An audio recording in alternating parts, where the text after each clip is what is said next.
Hello friends, मैं विशाल कुमार। तो आज हम बात करने वाले हैं एनिमल हिस्टोलॉजी। एनिमल हिस्टोलॉजी में हम लोग एनिमल टिश्यू के बारे में स्टडी करते हैं। ओके, तो वो ब्रांच आपका क्या कहलाता है? एनिमल हिस्टोलॉजी कहलाता है। एनसीईआरटी में जो ये चैप्टर है स्ट्रक्चरल ऑर्गेनाइजेशन इन एनिमल के फॉर्म में है। हम लोग इसमें एनिमल टिश्यू के बारे में पढ़ेंगे। तो टिश्यू सबसे पहले क्या होता है, जैसे कि आप लोग जानते हैं बहुत सारे जो सेल्स होते हैं उनका फंक्शंस क्या होता है, एक समान होता है। इसे क्या कहा जाता है? टिश्यू कहा जाता है। ओके, जब हम लोग हिस्टोलॉजी में पढ़ते हैं तो हिस्टोलॉजी प्लांट के लिए भी पढ़ा जाता है, एनिमल्स के लिए भी पढ़ी जाती है। ओके, तो प्लांट के लिए तो प्लांट हिस्टोलॉजी, एनिमल के लिए एनिमल हिस्टोलॉजी। तो हमें यहाँ पर पढ़नी है एनिमल हिस्टोलॉजी पढ़नी है। तो ये जो चैप्टर है एनसीईआरटी के अकॉर्डिंग है structural organisation in animal. 11th का काफ़ी अच्छी टॉपिक है। चलिए हम लोग बातें करते हैं एनिमल टिश्यू के बारे में। ओके, तो इसमें हम लोग एनिमल टिश्यू में हम लोग एनिमल टिश्यू के टाइप्स के बारे में पढ़ेंगे, उसका स्ट्रक्चर, फंक्शंस, लोकेशंस, ये सब के बारे में बात करेंगे और पूरी अच्छी तरीके से सिग्निफिकेंस, डिटेल, स्ट्रक्चर के साथ हम लोग बातें करेंगे। तो चलते हैं हम लोग सबसे पहले बात करते हैं एनिमल टिश्यू आखिर होता क्या है। ओके, तो एनिमल टिश्यू जो होते हैं यानी कि टिश्यू क्या होते हैं? ग्रुप ऑफ सेल्स, बहुत सारे सेल्स के ग्रुप जो होते हैं, तो डैट इज क्या कहलाते हैं? टिश्यू कहलाते हैं, जिनका फंक्शंस क्या होता है? एकदम सिमिलर होता है, हम लोग जानते हैं। तो डैट इज़ क्या कहलाता है? टिश्यू कहलाता है। हिस्टोलॉजी क्या है? तो टिश्यू के स्टडी को क्या कहा जाता है? हिस्टोलॉजी कहा जाता है। ये आपको प्लांट के भी, ये प्लांट में भी पढ़े जाते हैं और आपको एनिमल में भी पढ़े जाते हैं। ओके, तो ये प्लांट हिस्टोलॉजी में भी हमें पढ़नी है और एनिमल हिस्टोलॉजी में भी पढ़नी है। तो हम लोग यहाँ पर जो पढ़ रहे हैं डैट इज़ एनिमल हिस्टोलॉजी पढ़ रहे हैं। ओके, तो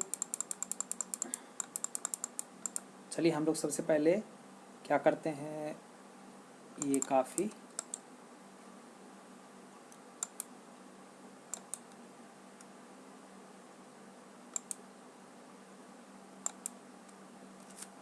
साइज़ को सबसे पहले कम कर लेते हैं। ठीक है, कलर हम रेड रखते हैं। चलिए हम लोग बात करते हैं कि एनिमल टिश्यू में हमने जाना कि टिश्यू क्या होता है, हिस्टोलॉजी क्या होता है, ये हमने बातें की। तो आगे की ओर हम लोग बात करते हैं टिश्यू के कितने टाइप्स होते हैं। टिश्यू 4 प्रकार के होते हैं, आपका epidermal tissue, connective tissue, muscular tissue और आपका नर्वस टिश्यू। ये एनिमल टिश्यू के 4 टाइप्स हैं। ओके, कौन से टिश्यू के 4 टाइप्स है? एनिमल टिश्यू के 4 टाइप्स है। क्लियरली हम देख रहे हैं कि एनिमल टिश्यू के 4 टाइप्स हैं। ओके, तो हम लोग बातें करते हैं। अब सब प्रथम हम लोग एपिडर्मल टिश्यू के बारे में हम लोग बात करेंगे कि एपिडर्मल टिश्यू, उसके बाद कनेक्टिव टिश्यू, मस्कुलर टिश्यू और nervous tissue. Okay, epidermal tissue जो है हमारा जो लेयर है, जैसे हमारे बॉडी में ऑर्गन है तो उसके आउटर लाइनिंग भी होती है और इनर लाइनिंग भी होती है। ओके, तो डैट इज़ एपिडर्मिस के फॉर्म में होता है। ये आपका इसका काम जो होता है आउटर के लिए है तो ये प्रोटेक्शंस प्रोवाइड करता है, और इनर के लिए है तो ये सिक्रीशंस रिप्रेजेंट करता है। सिक्रीशंस आप लोग जानते हो, जैसे कि एक बॉडी है तो इनसाइड ही कोई बॉडी के अंदर ऑर्गन है, उससे कोई मटेरियल्स निकला। ओके, तो ये मटेरियल्स क्या होता है, शरीर के अंदर ही अंदर एक जगह से दूसरे जगह क्या करता है? ट्रांसपोर्ट करता है। तो इसे क्या कहा जाता है? सिक्रीशंस कहा जाता है। ओके, दैट इज़ क्या कहलाती है? सिक्रीशंस कही जाती है। ओके, तो हम लोग अब बात करते हैं कनेक्टिव टिश्यू। तो कनेक्टिव टिश्यू जो है आपका सेकेंड टाइप ऑफ टिश्यू है। ये हमारे ऑर्गन में पूरे जितने भी ऑर्गन होते हैं तो इसे क्या करते हैं? कनेक्ट करने का काम करते हैं। तो इसे क्या कहा जाता है? कनेक्टिव टिश्यू के नाम से भी जाना जाता है। तो एग्जांपल्स के रूप में ब्लड कनेक्टिव टिश्यू है। जैसे कि कनेक्टिव टिश्यू में आइए हम लोग टाइप्स की अगर बात करते हैं तो कनेक्टिव टिश्यू के जो टाइप्स हैं आपको यहाँ पर दिखाया हुआ है, 4 टाइप्स हैं, देखिए। तो इस तरीके से लूज कनेक्टिव टिश्यू यहाँ पर हुआ, fibrous connective tissue, fluid connective tissue, compact connective tissue.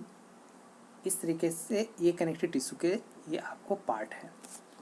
Okay, तो लूज कनेक्टिव टिश्यू में एरियोलर और एडिपोज आते हैं, एरियोलर टिश्यू और एडिपोज टिश्यू आते हैं, जबकि फाइब्रस कनेक्टिव टिश्यू में आपको इसमें फाइबर पाए जाते हैं। ओके, कोलेजन, इलास्टिन ये सब पाए जाते हैं, तो काफ़ी फाइबरस होते हैं।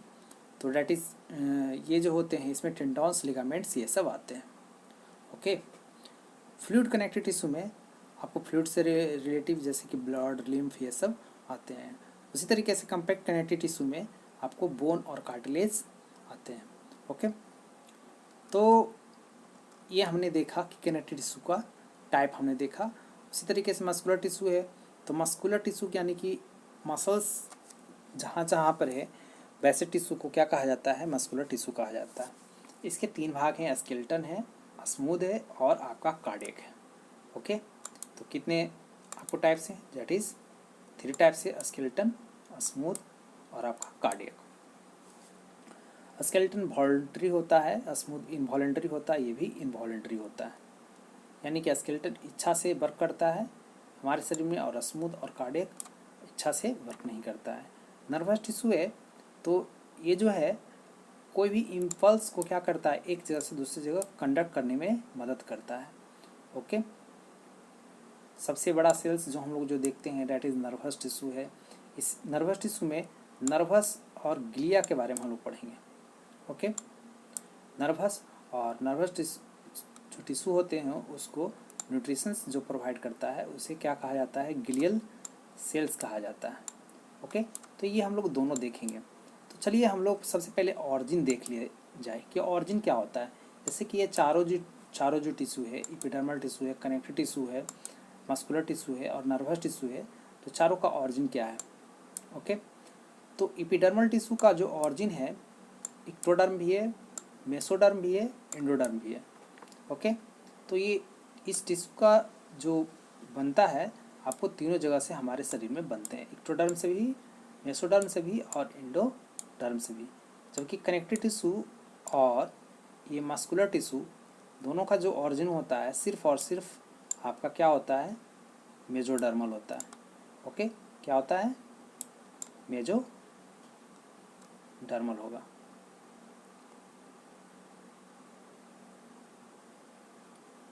ठीक है,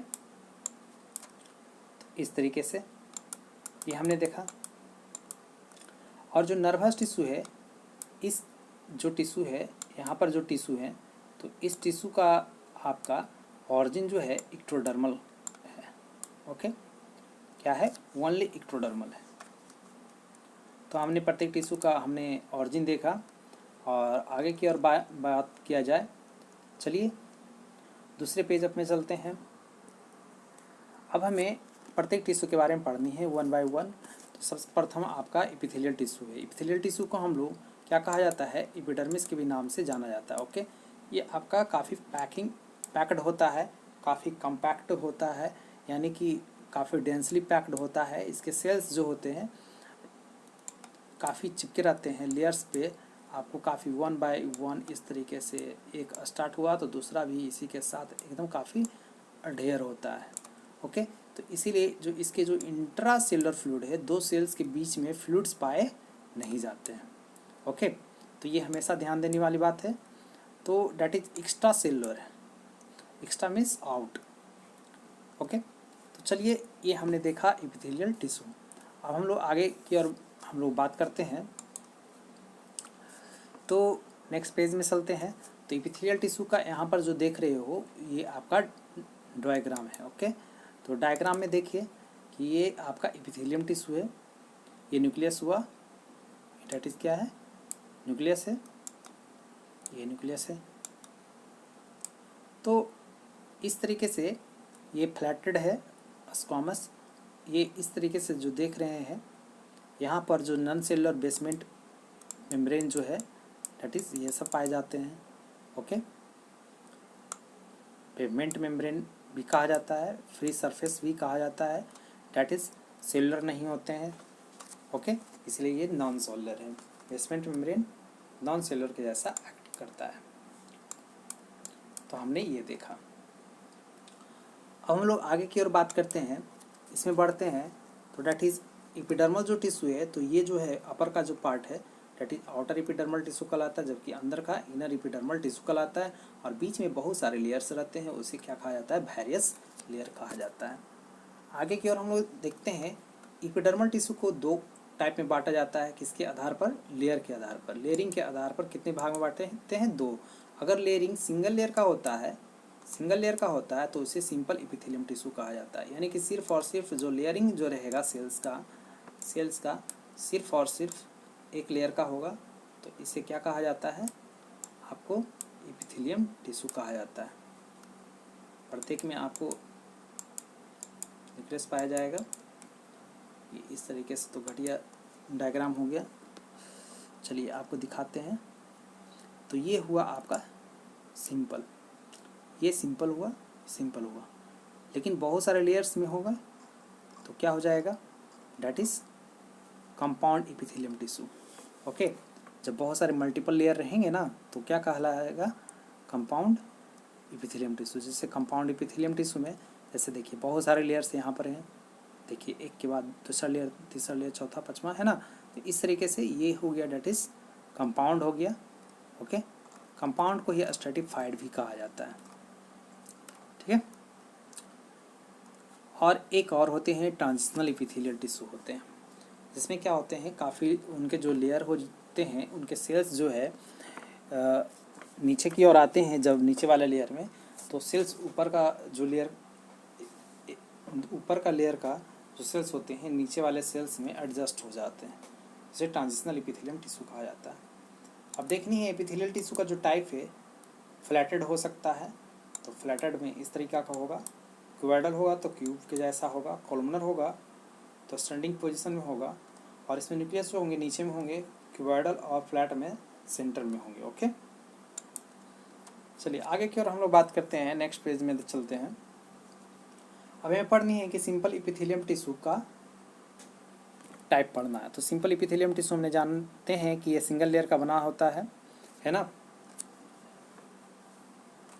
इसमें जो है ब्लड वेसल्स जो होते हैं नहीं पाए जाते हैं। ओके, ब्लड वेसल्स जब नहीं रहेगा तो जो आपको जो न्यूट्रिशन जो है, epithelial tissue is not supplied with blood vessels यहाँ पर नहीं पाए जाते हैं। ओके, तो अब देखनी है आगे की ओर। तो इसका 3 टाइप से है मेनली, अगर देखा जाए तो डैट इज स्क्वामस, क्यूबॉइडल और कॉलमनर। स्क्वामस देख रहे हैं फ्लैटेड सेल्स है। ओके, इसी को अगर देखा जाए तो ये वर्टिकली देखा गया, अगर ऊपर से देखा जाए इधर से तो इस तरीका का आपको डायग्राम मिलेगा। तो स्क्वामस जो है हमारे शरीर में कहाँ कहाँ पर पाए जाते हैं। ओके, तो ये हमारे लंग्स के अल्वुलाई में पाए जाते हैं। कहाँ पर पाए जाते हैं, लंग्स के आपको अल्वुलाई में पाए जाते हैं। ओके, तो लंग्स का जो अल्वुलाई है यहाँ पर पाए जाते हैं। तो कैपिलरीज है, जो कैपिलरीज है उसका लाइनिंग पे पाया जाता है। लाइनिंग मतलब ये आपका कैपिलरी हुआ, इधर से आर्टरी आ रहा है और इधर से ये वेन है, ये कैपिलरी हुआ, तो इसके लाइनिंग पे पाया जाता है। ये यहाँ पर जितने भी जो होंगे ना, डैट इज यहाँ पर जो लेयर पे होंगे डैट इज क्या होंगे, आपका स्क्वामस एपिथेलियम टिश्यू होगा। ठीक है, क्यूबॉइडल की अगर बात करते हैं तो इसका जो लोकेशन है, आपको सबसे पहले इसका अगर देखा जाए तो क्यूब लाइक होगा, सेल्स होगा, बहुत सारे होंगे, सिंगल लेयर होगा। जर्मिनल एपिथेलियम पैनक्रेटिक एसिनस और थायराइड फॉलिकल्स के पास आपको पाए जाते हैं। अगर इसमें सीलिया लग जाएगा तो सिलेटेड क्यूबॉइडल कहला जाएगा। तो इसके अपर पार्ट में क्या होंगे, सरफेस पे सीलिया बहुत सारे आ जाएंगे, तो ये सीलिएटेड क्यूबॉइडल कहा जाएगा। इसका अगर लोकेशंस की बात की जाए तो सिलेटेड क्यूबॉइडल आपको नेफ्रॉन ट्यूब्यूल्स और रिस्पायरेटरी ट्रैक्ट में, यानी कि नेफ्रॉन ट्यूब्यूल्स कहाँ, किडनी में पाई जाती है, और रिस्पायरेटरी ट्रैक्ट वाले ट्रैकिया वाली जगह पे आपको सिलेटेड क्यूबॉइडल पाए जाते हैं। ओके, कॉलमनर देखते हैं। कॉलमनर में देखिए प्रत्येक जो न्यूक्लियस है नीचे की ओर है, बेसमेंट मेम्ब्रेन के पास वाले किनारे के पास है। तो ये जो है आपको स्टमक और इंटेस्टाइन में लाइनिंग बनाने में मदद करते हैं। ओके, अगर इसमें सीलिया लग जाता है तो सीलेटेड कॉलमनर एपिथेलियम टिश्यू कहलाता है। तो इस तरीके से आपको देखिए सीलिया उभर आया, सीलेटेड कॉलमनर एपिथेलियम टिश्यू कही जाती है। सीलेटेड कॉलमनर एपिथेलियम टिश्यू का जो लोकेशन जो होता है फैलोपियन ट्यूब, आपको फीमेल रिप्रोडक्टिव सिस्टम और नेफ्रॉन ट्यूब्यूल्स किडनी में। अगर इसका जो है सीलेटेड नहीं रहता अपर सरफेस, जबकि ब्रश लाइक रहता है, तो इसे ब्रश बॉर्डर एपिथेलियम टिश्यू कही जाती है। क्या कहा जाता है? ब्रश बॉर्डर एपिथेलियल टिश्यू कहा जाता है। तो इस तरीके से देखिए अपर का जो पोजीशन है ब्रश लाइक हो गया, जो इंटेस्टीन और पीसीटी नेफ्रॉन में पाए जाते हैं। नेफ्रॉन का पीसीटी वाले भाग प्रॉक्सिमल कन्वोल्यूटेड ट्यूब्यूल्स वाले भाग में पाए जाते हैं। सी नंबर में हम लोग देख रहे हैं आपको एक इस प्रकार का सेल्स होता है गॉबलेट सेल्स, जो आपको म्यूकस सिक्रेट करता है, जो आपको स्टमक और इंटेस्टाइन में पाए जाते हैं। ये भी आपको कॉलमनर एपिथेलियल टिश्यू का आपको ऑरिजिनेटेड पार्ट है। चलिए हम लोग आगे की ओर बात करते हैं।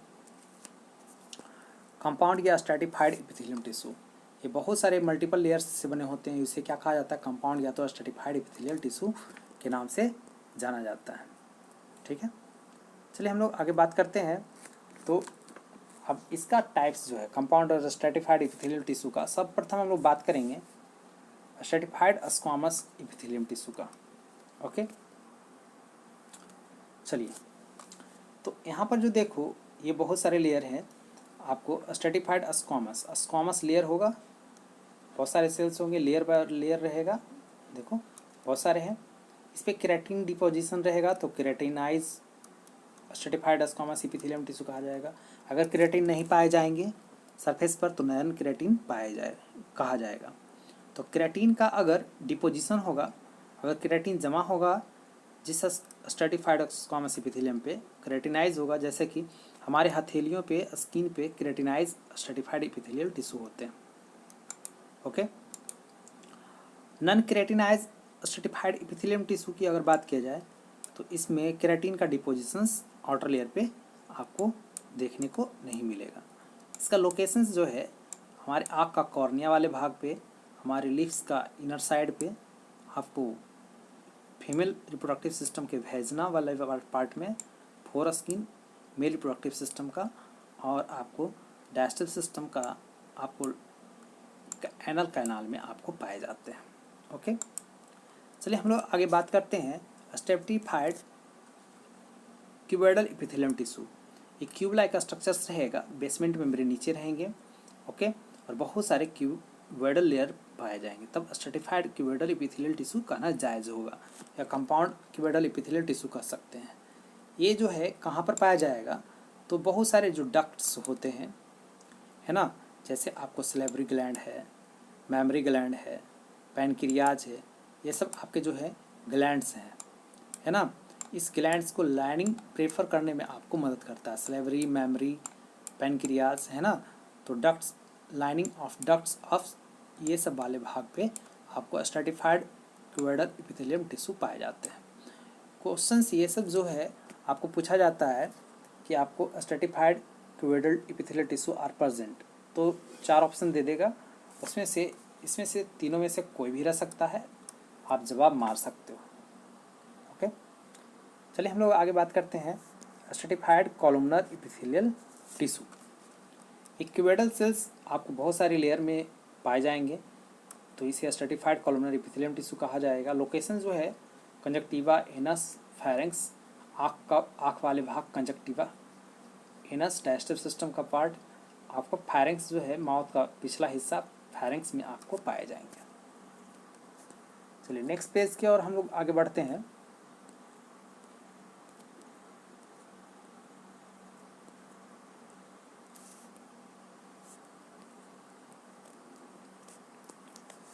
तो ग्लैंड्स है। अब ग्लैंड्स देखते हैं, एपिथेलियल टिश्यू में भी पढ़ी जाती है कि सबसे पहले कि ग्लैंड्स पहले जानो कि क्या होता है। कुछ देखते हैं, तब पढ़ना हमें बहुत इंटरेस्टिंग, पढ़ने में काफ़ी इंटरेस्टिंग लगेगी। तो ग्लैंड्स ये बहुत सारे सेल्स का कलेक्शंस होता है, ये सिक्रीशंस करने में आपको मदद करते हैं। सिक्रीशंस तो मैंने बताया था ये हमारे बॉडी के इनसाइड ऑर्गन से जो निकलते हैं केमिकल्स सब्सटेंस, वो इनसाइड ही एक जगह से दूसरी जगह आपको ट्रांसपोर्ट होते हैं, तो उसे क्या कहा जाता है, ग्लैंड्स कहा जाता है। ये ब्लड के थ्रू अपने केमिकल सब्सटेंस को शरीर के अंदर ही एक जगह से दूसरी जगह लेके जाते हैं, तो उसे क्या कहा जाता है, ग्लैंड्स। तो ग्लैंड्स को हम लोग नंबर ऑफ सेल्स के आधार पर दो भाग में बांटा जाता है। एक सिंगल सेल होगा तो यूनिसेलर, बहुत सारे सेल होंगे तो मल्टीसेलर ग्लैंड। यूनिसेलर में गॉबलेट सेल्स आते हैं और मल्टीसेलर में सिलेवरी ग्लैंड आते हैं। Secretary gland, type of secretary gland. Secretary gland जो होते हैं तीन तरीके के होते हैं। पहला सेरस ग्लैंड, म्यूकस ग्लैंड और सिवेसियस ग्लैंड। तो सेरस ग्लैंड क्या होते हैं? सेरस ग्लैंड में क्या होता है कि आपको एक प्रोटीन निकलता है जो काफ़ी, उसमें वाटर का कंटेंट काफ़ी ज़्यादा होता है और प्रोटीन होता है। ओके, तो सेरस जो होते हैं उसमें वाटर और प्रोटीन का मात्रा काफ़ी ज़्यादा होता है, जैसे सलेवरी ग्लैंड में। Okay, mucus cells, goblet cells कहा जाता है, स्टमक में पाए जाते हैं, उसे म्यूकस सेल्स कहा जाता है, जो चिकनाई करने में मदद करते हैं। सिवेसियस ग्लैंड, वाइल ग्लैंड्स है ना, हमारे त्वचा को काफ़ी क्या करते हैं, स्मूथ बनाए रखते हैं, ब्राइटनेस प्रोवाइड करते हैं। चलिए हम लोग आगे बात करते हैं मोड ऑफ सिक्रीशंस के आधार पर कितने भागों में बांटा जाता है। तो मोड ऑफ सेक्रीशंस के आधार पर ग्लैंड को तीन भागों में हम लोग बांट सकते हैं। सर्वप्रथम हम लोग होलोक्राइन बांट सकते हैं, दूसरा मेरोक्राइन, तीसरा एपोक्राइन। जब अगर सेल्स का पूरा भाग आपका ओपन हो जाता है, रप्चर हो जाता है, फट जाता है, तो उसे होलोक्राइन कहा जाता है। इसमें वायर ग्लैंड आते हैं। मेरोक्राइन में जब कोई सेल्स डिफ्यूजन के थ्रू एक जगह से दूसरे जगह जाती है तो उसे मेरोक्राइन कहा जाता है। ये ऐसा सलेवरी ग्लैंड और स्वेट ग्लैंड में देखने को मिलती है। एपोक्राइन ग्लैंड क्या होता है? जब सेल्स का टिप वाला भाग फट जाता है तो उसे एपोक्राइन कहा जाता है। जैसे स्वेट ग्लैंड, हमारे आर्म स्ट्रीट्स पीठ का जो बाह का है ना, वहाँ से स्वेट ग्लैंड निकलते हैं, है ना। ग्रोइन, हमारे अंगुली, पैर के उंगली वाले भाग के बीच का भाग हिस्सा, मैमरी ग्लैंड, ये सब जो है एपोक्राइन ग्लैंड में आते हैं। हम लोग आगे बढ़ते हैं तो चौथे डक्ट्स के अनुसार ग्लैंड को कितने भाग में बांटा जाता है? तीन भाग में, एक्सोक्राइन, इंडोक्राइन और हेट्रोक्राइन। तो डैट इज, अगर डक्ट्स होते हैं, ट्यूब होता है, ट्यूब के थ्रू अगर कोई मेटल्स जाता है तो एक्सोक्राइन में आता है, जैसे सिल्वरी ग्लैंड और लीवर एग्जाम्पल है। अगर डक्ट नहीं पाए जाते हैं तो कोई मेटल्स जाते हैं जैसे ब्लड के थ्रू, तो that is pituitary gland, thyroid gland, बहुत सारे इंडोक्राइन ग्लैंड में आते हैं। कुछ कुछ एक्सो और इंडो दोनों के जैसा वर्क करता है ग्लैंड, तो उसे हेट्रोक्राइन ग्लैंड कहा जाता है। जैसे आपको पैनक्रियाज है, इंडोक्राइन और एक्सोक्राइन दोनों के जैसा वर्क करता है। इंडोक्राइन में आपको इंसुलिन निकालते हैं और एक्सोक्राइन में बहुत सारे एंजाइम निकालते हैं। हम लोग शेप के आधार पर भी हम लोग बांट सकते हैं। जैसे ट्यूब लाइक अगर ग्लैंड रहेगा, ट्यूब के जैसा अगर रहेगा तो उसे क्या कहा जाएगा? ट्यूबुलर कहा जाएगा। जबकि अगर आपको बैग लाइक स्ट्रक्चर रहेगा तो उसे अल्वियोलर, सैकुलर या तो एस्नर के नाम से जाना जाता है। अब हम लोग ट्यूबुलर ग्लैंड्स के टाइप पढ़ते हैं। ओके, तो ट्यूबुलर ग्लैंड्स के हम लोग टाइप देखते हैं। तो ट्यूबुलर ग्लैंड में सिंपल और कंपाउंड दो टाइप है। अगर ट्यूब लाइक स्ट्रक्चर सिर्फ सिंगल रहेगा, है ना, एक सीधा रहेगा सिंपल में, तो सिंपल ट्यूबुलर ग्लैंड, और एक जो है देख रहे हो यहाँ पर आपको कर्व है, तो इसे सिंपल क्वाइल ट्यूबुलर ग्लैंड के नाम से जाना जाएगा। अगर सीधी रहेगी ये ट्यूब तो ये क्रिप्टस ऑफ लिवर कुहन जो है डेट इज आपको वहाँ पर ऐसी पाई जाती है पैनक्रियाटिक हिस्से में।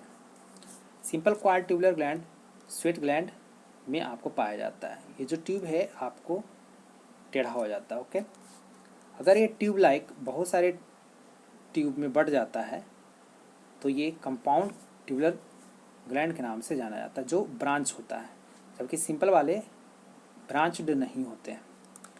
तो इसमें पेट का जो है पाइलेरिक वाले ग्लैंड हिस्से आते हैं, पाइलोरिक गैस्ट्रिक ग्लैंड आते हैं। अब अल्वियोलर और सेकुलर ग्लैंड्स को हम लोग देखते हैं। अल्वियोलर और सेकुलर ग्लैंड को भी हम लोग दो भागों में बांटा जाता है। तो अल्वियोलर और सैकुलर बैग लाइक स्ट्रक्चर्स होते हैं। तो अगर सिंगल होंगे तो सिंपल कहा जाएगा, अगर ये काफ़ी ज़्यादा होंगे, ग्रुपिंग में होंगे, तो that is compound alveolar gland के नाम से जाना जाएगा। ग्लैंड छूट गया है, ग्लैंड लिख देना चाहिए था।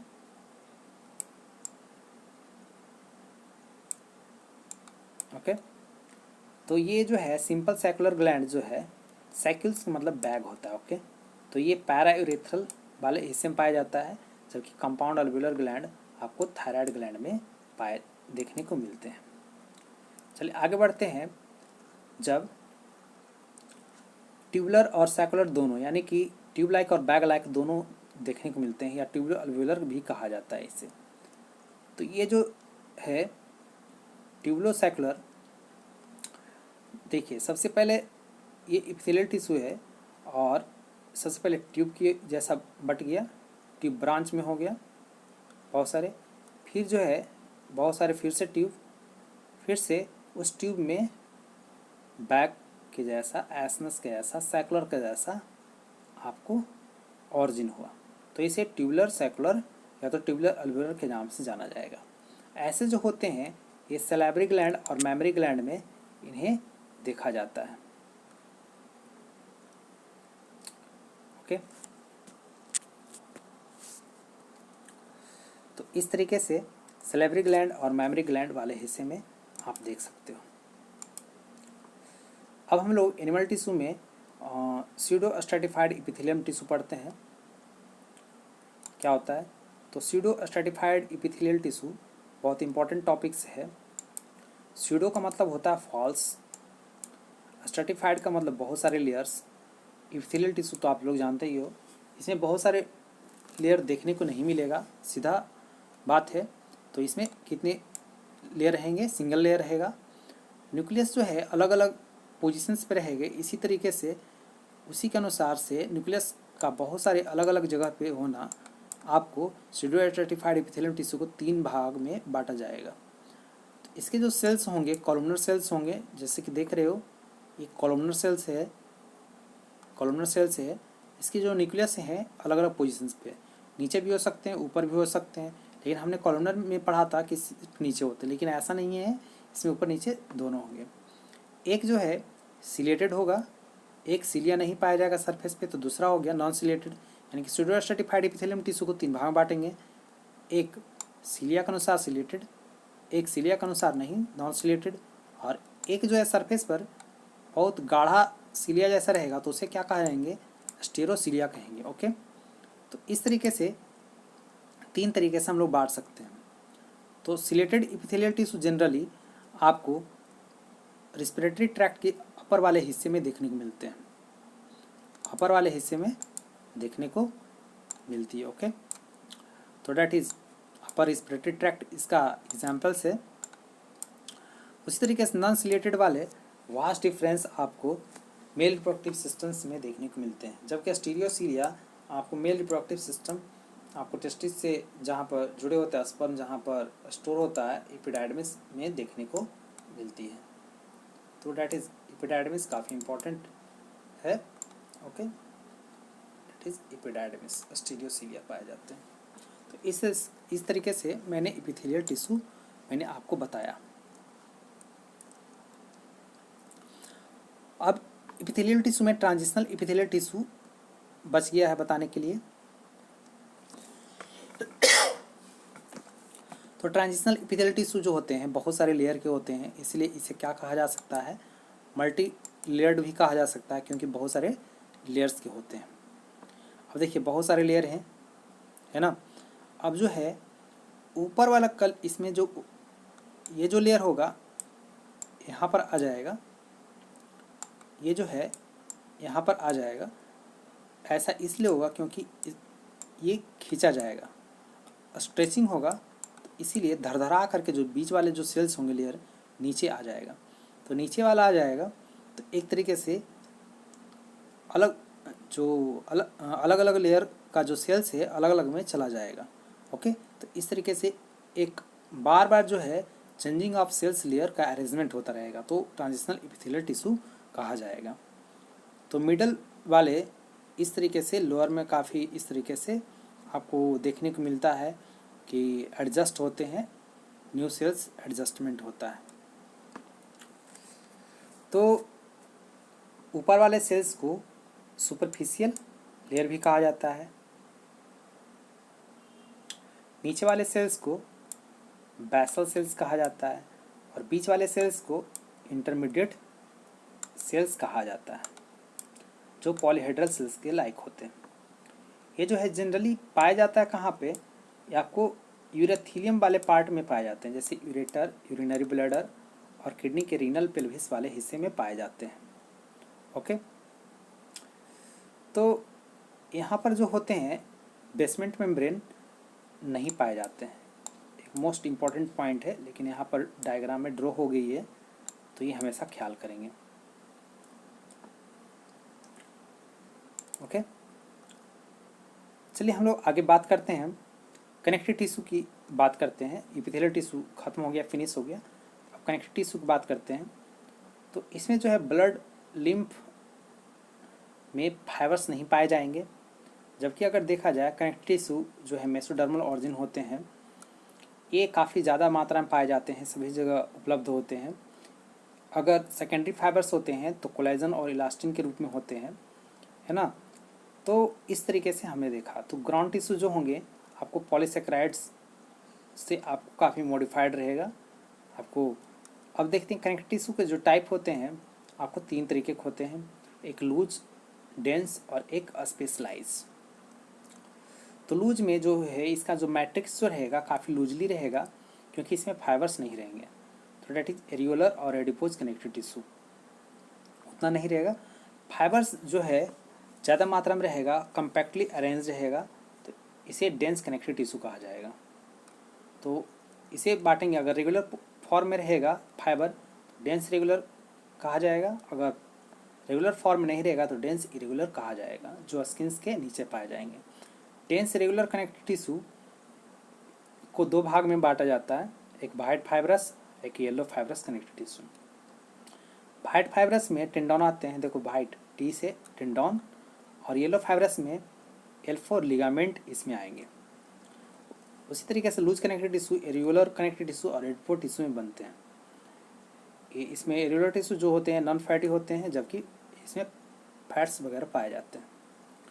स्पेशलाइज कनेक्टिव टिश्यू में वैस्कुलर कनेक्टिव टिश्यू पार्ट है, जिसमें ब्लड लिम्फ आते हैं। स्केलेटन में बोन कार्टिलेज आते हैं, बोन कम्पैक्ट भी होता है, स्पॉन्जी भी होता है। उसी तरीके से कार्टिलेज का बहुत सारे पार्ट में डिवाइड किया जाता है, जो हम लोग पढ़ेंगे 1 बाय 1, हाईलाइन, फाइब्रस, कैल्सिफाइड, है ना। रेटिकुलर कनेक्टिव टिश्यू भी होते हैं, म्यूकॉइड कनेक्टिव टिश्यू भी होते हैं। तो हमें इसमें वैस्कुलर और स्केलेटल कनेक्टिव टिश्यू पढ़नी है। चलिए हम लोग बात करते हैं कनेक्टिव टिश्यू की 1 बाय 1। तो कनेक्टिव टिश्यू में सबसे पहले हम लोग पढ़ते हैं एरियोलर टिश्यू है क्या। तो एरियोलर टिश्यू जो होते हैं काफ़ी लूज कनेक्टिव टिश्यू होते हैं, हमने पहले से जानते हैं कि लूज कनेक्टिव टिश्यू होते हैं। इसके जो होते हैं 3 टाइप्स होते हैं, है ना।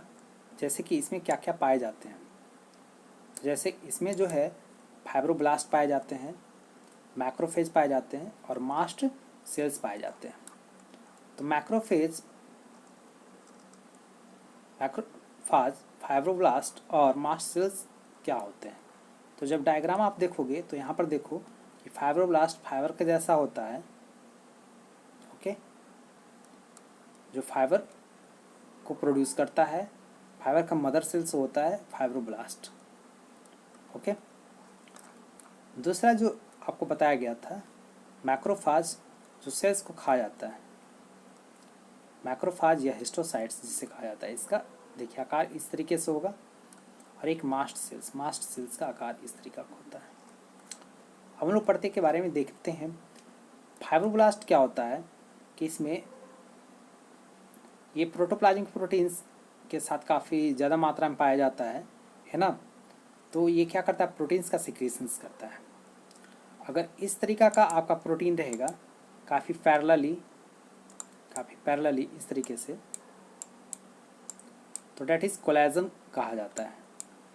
यानी कि ये जो होते हैं नॉन ब्रांच होते हैं, यानी कि अनब्रांच्ड होगा, और जबकि इलास्टिन जो होते हैं आपको डेट इज़ ब्रांच्ड होते हैं। इस तरीका का ये जो होते हैं कोलेजनस जो होते हैं जनरली आपको वाइट वाले में पाए जाते हैं, इलास्टिन जबकि येलो वाले में पाए जाते हैं। ओके, तो मैंने बताया था ये अनब्रांच होते हैं क्योंकि देखो इसका ब्रांच नहीं है, जबकि ये क्या है ब्रांच, देखो यहाँ से ब्रांच निकला इसलिए ये ब्रांच है। ये काफ़ी बंडल्स में पाए जाते हैं जबकि ये सिंगल पाए जाते हैं। ओके, अब हम लोग आगे बढ़ते हैं। मैक्रोफाज क्या है? लार्ज फैगोसिटिक सेल्स को हम लोग क्या कहते हैं? मैक्रोफाज के नाम से जानते हैं, जो क्या करते हैं सेल्स को निगलने में मदद करते हैं, इनगल्फ करने में मदद करते हैं, फैगोसाइट्स कहलाता है। जबकि मास्ट सेल्स क्या है? मास्ट सेल बहुत इंपॉर्टेंट पॉइंट है, क्वेश्चंस काफ़ी पूछी जाती है मेडिकल्स में। हिस्टामीन, ये क्या करते हैं? हिस्टामीन, सेरोटोनिन और हिपैरिन सिक्रीट करते हैं। तो ये जो होते हैं कार्बोहाइड्रेट और प्रोटीन्स होते हैं, जबकि हिस्टामीन और सेरोटिन इसमें प्रोटीन हुआ और हिपैरिन कार्बोहाइड्रेट होता है। तो मास्ट सेल्स आपको प्रोटीन सिक्रीट करते हैं और आपको कार्बोहाइड्रेट लाइक सब्सटेंसेस के रूप में हिपैरिन आपको सिक्रेट्स करते हैं। हिस्टामीन्स जो है, हिस्टामीन वैसोडाइलेटिंग करने में मदद करता है। क्या करता है? वैसोडाइलेटर। ब्लड वेसल्स को क्या करता है? आपको डायलेट करता है, यानी कि फैलाने में मदद करता है। ये जो होता है एलर्जिक नेचर का होता है ना।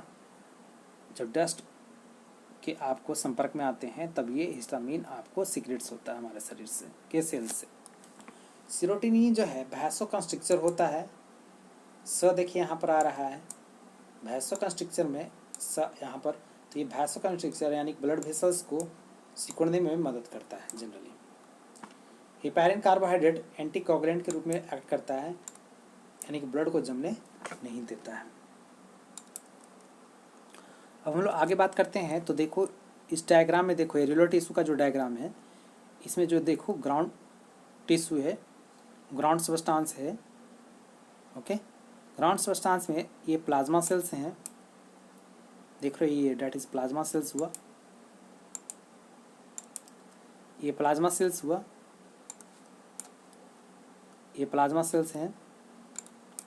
मास्ट सेल का देखिए आकार इस तरीका का है, ये आप जानते हो इलास्टिन है, ये आपका इलास्टिन है, ये इलास्टिन है ब्लू वाला, ये ब्लू कलर का है जो इलास्टिन है। रेडी, इसका लेबलिंग भी दिया होगा इलास्टिन फाइबर। ये जो बंडल जाए लाइक होता है रेड रेड जो है रेड इज कोलेजन फाइबर है। डायग्राम में ये कोलेजन है, देखिए बहुत सारा है, ये भी कोलेजन है, ये भी कोलेजन है, कोलेजन है। तो इस तरीके से यहाँ पर जो ग्राउंड सबस्टांस है, इसे ग्राउंड सबस्टांस को दूसरे नाम से मैट्रिक्स के रूप में भी हम लोग पुकारते हैं। तो इस तरीके से यहाँ पर जो देख रहे हैं फाइबर्स जो है बहुत काफ़ी कम मात्रा में है, इसलिए एरियोलर टिश्यू कहा जाता है। ये लूज कनेक्टिव टिश्यू का पहला पार्ट है। अब हम लोग एडिपोइड टिश्यू पढ़ते हैं। तो एडिपोइड टिश्यू में आपको जो फैट स्टोर करता है उसे एडिपोसाइट्स कहा जाता है। ओके, एक फाइब्रोब्लास्ट तो आपने जाना ही था जो फाइबर सेक्रेट करता है कोलेजन और इलास्टिन के रूप में। एडिपोज में काफ़ी कम मात्रा में रहते हैं, जबकि आपको एरियोलर में ज़्यादा मात्रा में रहते हैं अगर दोनों की तुलना किया जाए तो।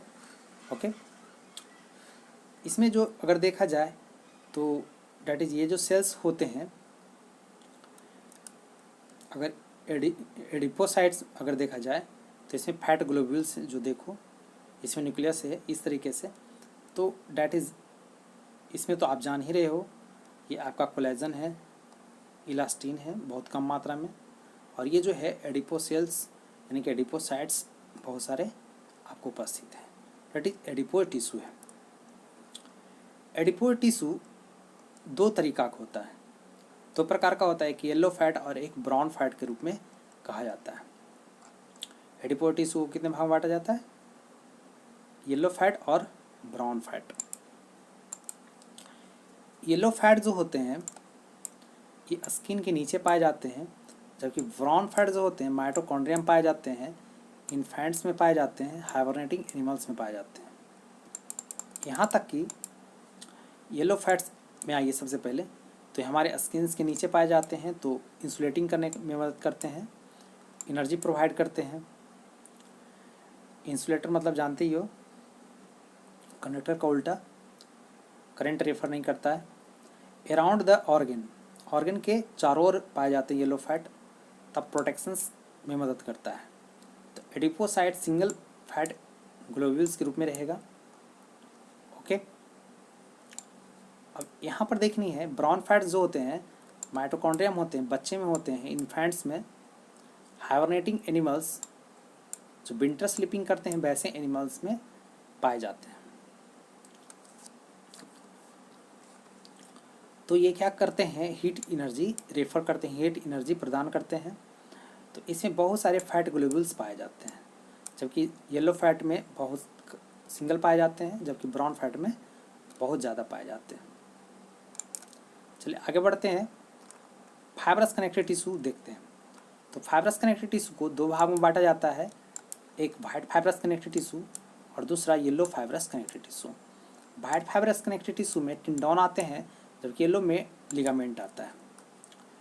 टेंडोन जो है और लिगामेंट जो है, देखो इसमें एल आ रहा है, यानी कि ये बोन को बोन से जोड़ता है। किससे जोड़ता है? बोन को, ये बोन को बोन से जोड़ता है, उसे क्या कहा जाता है? लिगामेंट। जो बोन को मसल से जोड़ता है उसे टेंडोन कहा जाता है। आइए हम लोग डायग्राम में देखते हैं। तो ये जो है बोन है, बोन को बोन से जोड़ रहा है, ये जो है आपका लिगामेंट है। हमने देखा ये लिगामेंट है। जबकि आपको मसल से अगर जुड़ता है, ये मसल से, डेट इज क्या है, मसल से जब जोड़ा जाता है बोन को, तो आपको टेंडोन होता है। क्या होता है? टेंडोन। इसमें दिखाई नहीं पड़ रही है, नीचे करते हैं, तो टेंडोन है। तो डेट इज इस तरीके से हमने देखा। अब वाइट फाइब्रस का ये डायग्राम है, येलो फाइब्रस का ये डायग्राम है। इसमें जो होते हैं कोलेजन जो होते हैं आपको पैरेलली अरेंज होते हैं, पैरेलली अरेंज है। फाइब्रोब्लास्ट भी है, आपको पैरेलली अरेंज है। इस तरीके से देख रहे हैं। तो इसलिए ये काफ़ी जो इसका जो स्ट्रेंथ है काफ़ी टेंसाइल होता है, काफ़ी ज़्यादा होता है ना, काफ़ी खिंचा हुआ होता है। अब इसमें जो देखते हैं येलो फाइब्रस टिश्यू में, लिगामेंट वाले में, ये जैसे तैसे रहता है ना, ये पैरेलली अरेंज नहीं रहता है। फाइब्रोब्लास्ट इसमें होते हैं, जबकि इसमें ओनली कोलेजन था आपको किस में, वाइट में। तो ये येलो वाले में सिर्फ और सिर्फ इलास्टिन पाए जाते हैं। तो डैट इज़ ये हुआ। अब हम लोग बोन देखते हैं। बोन की बात करते हैं तो यहाँ पर हम लोग जो देखते हैं बोन, तो ये जो बोन है, बोन का जो ये अपर वाला जो हिस्सा है और लोअर हिस्सा है, डेट इज़ ये हिस्सा, और ये हिस्सा आपको एपिफाइसिस कहा जाता है। क्या कहा जाता है? एपिफाइसिस के नाम से जानते हैं। ये एपिफाइसिस के बीच का जो हिस्सा होता है, एपिफाइसिस के थोड़ा सा नीचे अगर आप देखेंगे तो ये मेटाफाइसिस भी होता है। उसके बाद जो है, यानी कि मेटाफाइसिस के बीच वाले हिस्से, दोनों तरफ मेटाफाइसिस होता है। तो इधर भी एपिफाइसिस के ऊपर मेटाफाइसिस होता है। तो ये मेटाफाइसिस वाले हिस्से हैं। ये इतना जो हिस्सा है ये आपको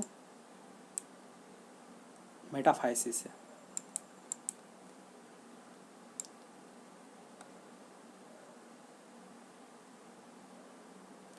ये आपका मेटाफाइसिस है।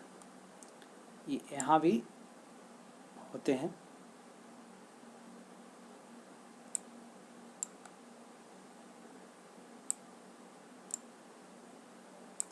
ये आपका मेटाफाइसिस है। जो डायफाइसिस में जो बोन मैरो होते हैं वो येलो बोन मैरो कहलाते हैं, जिसमें आपको फैट जो है स्टोर्ड होता है। ओके, कोई भी पूछेगा येलो बोन मैरो क्या करते हैं, तो फैट को स्टोर करते हैं। क्या करते हैं? फैट को स्टोर करते हैं। जबकि एक रेड बोन मैरो होता है जो एपिफाइसिस वाले हिस्से में होता है, जो क्या करता है, आरबीसी को क्या करता है, बनाता है। तो इसे इरिथ्रोपोइटिक टिश्यू भी कहा जाता है। रेड बोन मैरो कहा जाता है, रेड बोन मैरो एपिफाइसिस में होते हैं, जबकि येलो बोन मैरो डायफाइसिस वाले हिस्से में आपको होते हैं। लैकुना जो है कैनाल कुंडी का निर्माण करता है, जो सिर्फ बोन में पाया जाता है, कार्टिलेज में नहीं पाया जाता है। अब देखिए, बोन का अगर सेक्शंस काटते हैं तो ऊपर वाला हिस्सा पेरिस्टियम कहलाता है, ओके, और अंदर वाला हिस्सा एंडोस्टियम कहलाता है। और इसमें जो होते हैं आपको बहुत ट्यूब लाइक स्ट्रक्चर्स जो होते हैं, इस कैनाल को हाइबर्सन कैनाल के नाम से जाना जाता है। बोन में 3 प्रकार के सेल्स पाए जाते हैं जनरली। कितने तरीके के सेल्स पाए जाते हैं? 3 तरीके के। एक जो बोन बनाते हैं सेल्स, उसे ऑस्टियोब्लास्ट कहा जाता है। ब्लास्ट मीन्स, ब्लास्ट टर्म जहाँ भी आता है, ब्लास्ट मीन्स आपको मदर समझनी है क्या। ब्लास्ट, ऑस्टियोब्लास्ट में ब्लास्ट जो है टर्म मदर से है, यानी कि प्रोड्यूस से है, यानी कि जो बोन सेल्स को बनाएगा उसे ऑस्टियोब्लास्ट कहा जाएगा। जो ऑस्टियोब्लास्ट जो सेल्स बनाते हैं, उस बोन वाले सेल्स को ऑस्टियोसाइट्स कहा जाता है।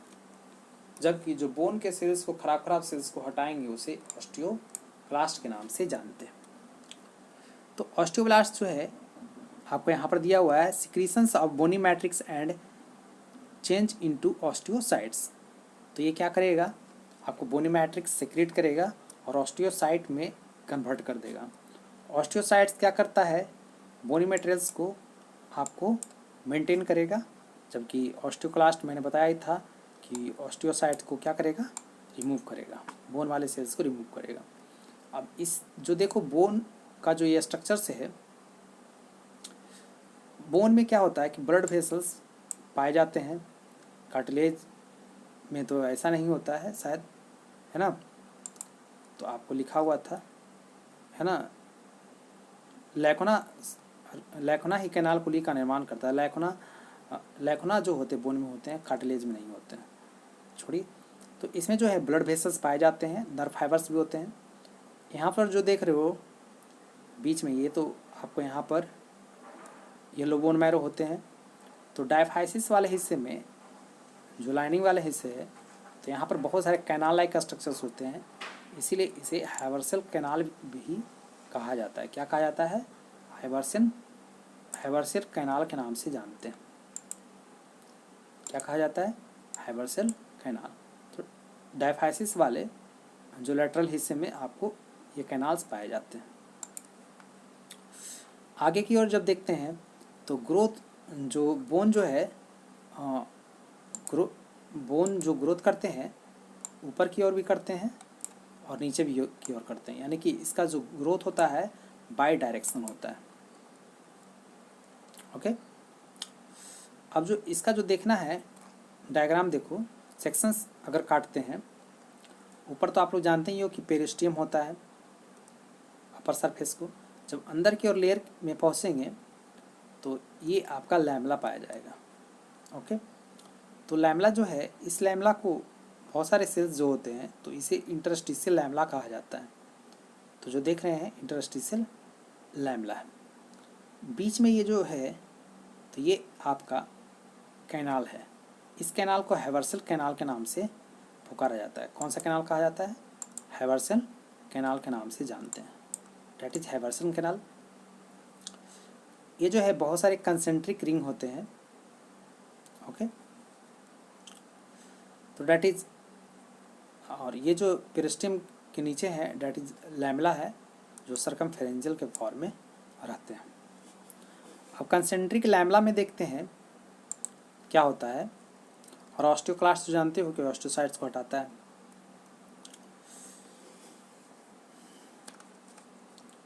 स्टेम सेल्स नीचे वाले लेयर में पाए जाते हैं, जो ऑस्टियोब्लास्ट बनाते हैं, और ऑस्टियोब्लास्ट ऑस्टियोक्लास्ट और ऑस्टियोसाइट्स को बनाते हैं।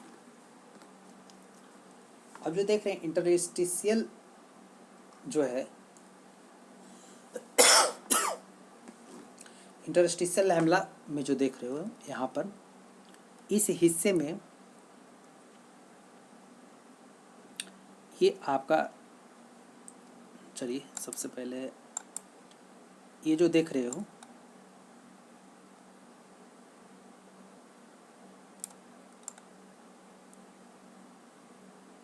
ये जो इतना है जो सिंगल इंटरस्टिशियल लैमेला है। ओके,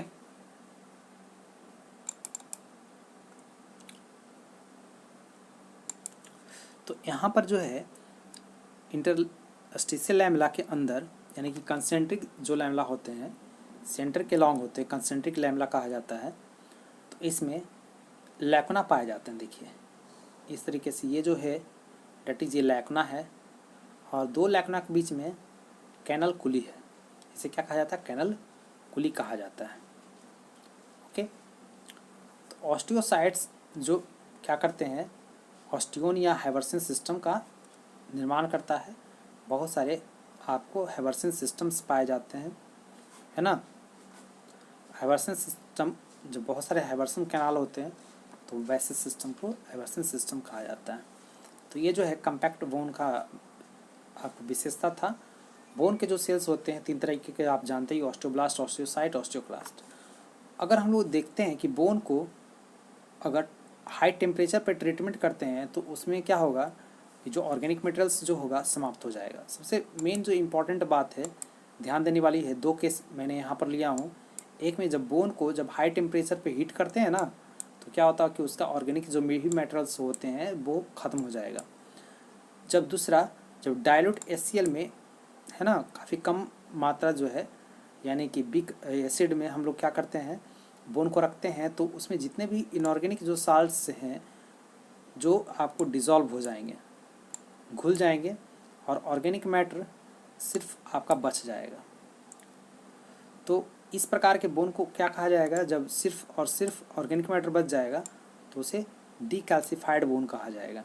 कैल्शियम तो आपका मिनरल्स होता है, साल्ट होता है, इनऑर्गेनिक साल्ट, तो वो तो हट जाएगा, तो यानी कि डीकैल्सिफाइड बोन कहा जाएगा। ऐसे बोन को क्या कहा जाएगा?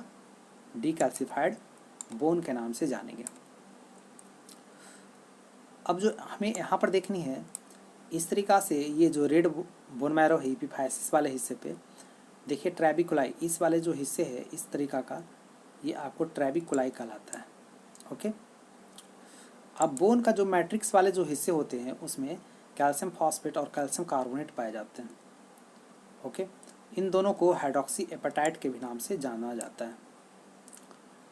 स्पॉन्जी बोन को ही क्या कहा जाता है कि ट्रैबिकुलर या तो कैंसलस या मेडुलरी बोन के नाम से जानते हैं। बहुत इंपॉर्टेंट पॉइंट है कि स्पॉन्जी बोन को क्या कहा जाता है, तो स्पॉन्जी बोन को ही हम लोग ट्रैबिकुलर बोन, कैंसलस बोन या तो मेडुलरी बोन के नाम से पुकारा जाता है।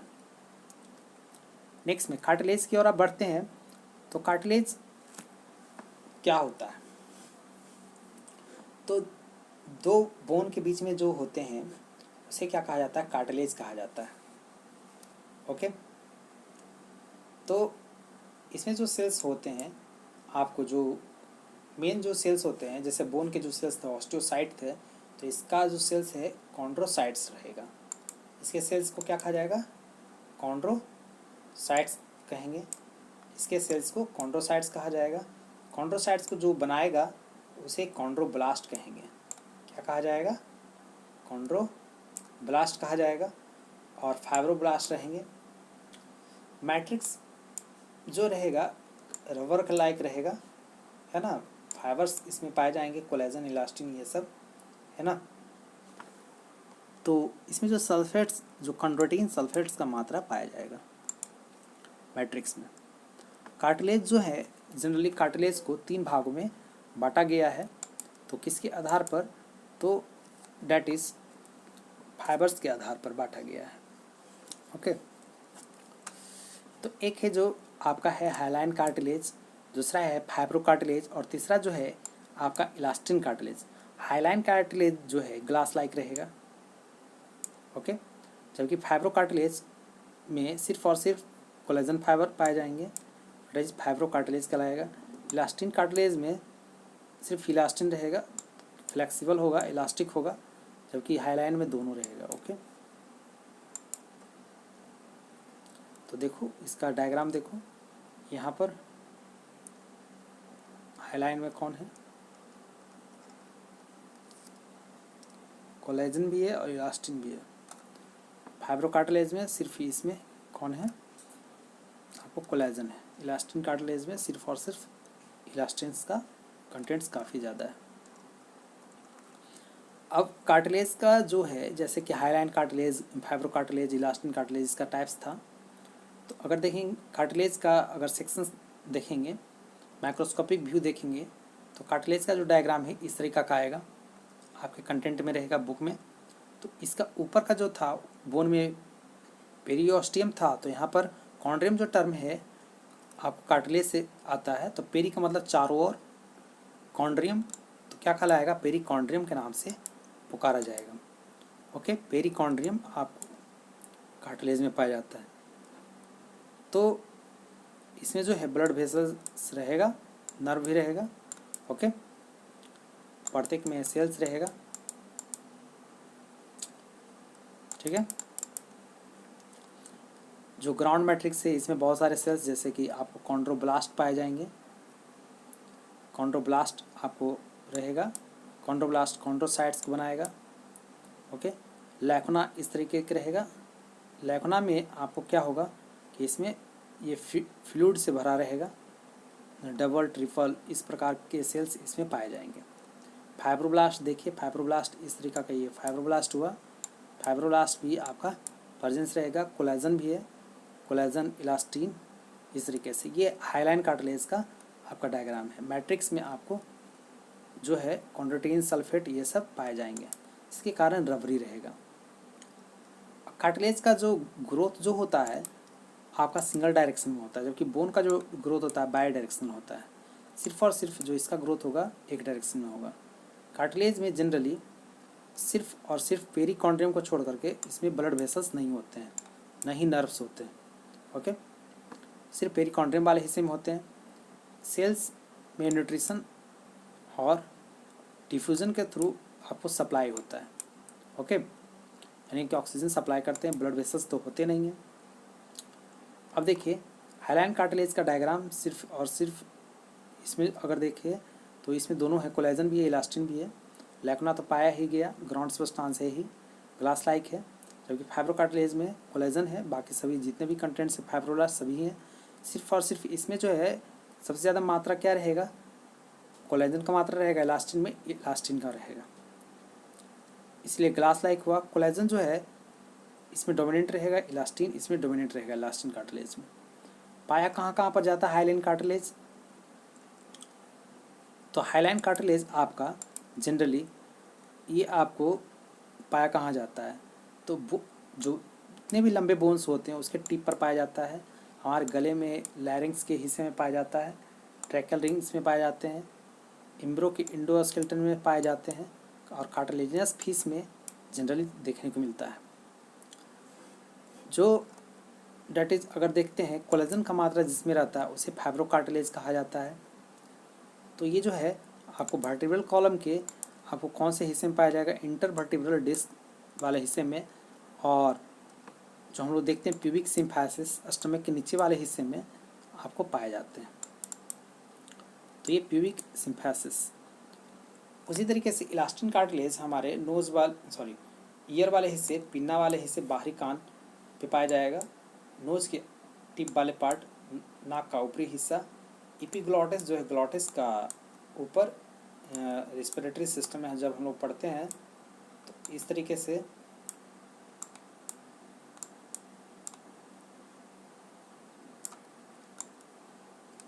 तो ये जो लंग्स है,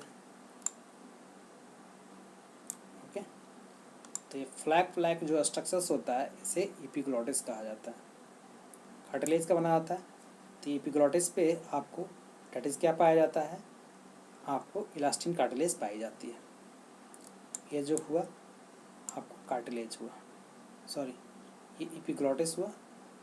ओके, तो इस तरीके से हमने देखा।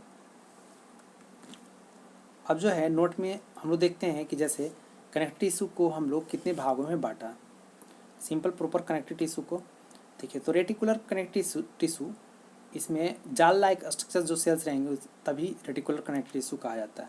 जब पिगमेंट का कंटेंट रहेगा वो भी इरेगुलर पिगमेंट रहेंगे, जैसे क्रोमेटोफोर सेल्स रहेंगे तो पिगमेंटेड कनेक्टिव टिश्यू कहा जाता है। लूज कनेक्टिव टिश्यू के रूप में इरेगुलर और एडिपोज टिश्यू हमने पढ़ा ही। डेंस में हमने डेंस रेगुलर में पढ़ा, वाइट फाइब्रस और येलो फाइब्रस एक डेंस इरेगुलर होते हैं। वैस्कुलर कनेक्टिव टिश्यू में ब्लड और लिम्फ हमें पढ़नी है अभी। स्केलेटल टिश्यू में बोन और कार्टिलेज हमने पढ़ लिया। चलिए सबसे पहले हम लोग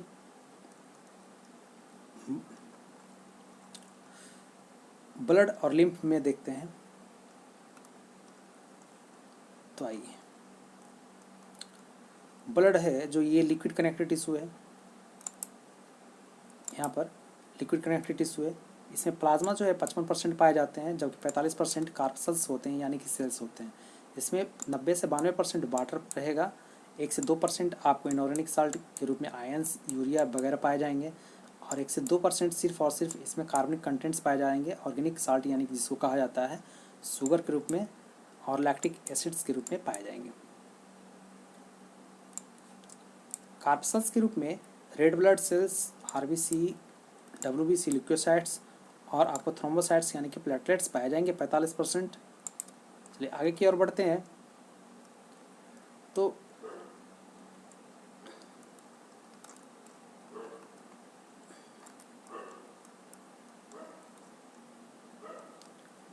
आरबीसी का जो हम लोग जो यहाँ पर जो देखनी है, तो आरबीसी कितने अमाउंट में होते हैं, तो पर मिलीमीटर क्यूब में ये लगभग 4.5 से 5.5 मिलियन आपको आरबीसी पाए जाते हैं। 1 मिलीमीटर क्यूब वाले आपको वॉल्यूम में कितने पाए जाते हैं आरबीसी? 4.5 से 5.5 मिलियन पाए जाते हैं। सबसे ज़्यादा आरबीसी का अमाउंट होता है पर मिलीमीटर क्यूब में। डब्ल्यूबीसी का अमाउंट मात्र 4,000 से 11,000 सेल्स होते हैं, जबकि इसका 4.5 से 5.5 मिलियन सेल्स होता है। प्लेटलेट्स का जो है 1.5 लाख से 4 लाख के सेल्स के बीच में होते हैं। ओके, आरबीसी का जो कार्यकाल होता है, लाइफ स्पैन, सिर्फ और सिर्फ 120 दिन का होता है।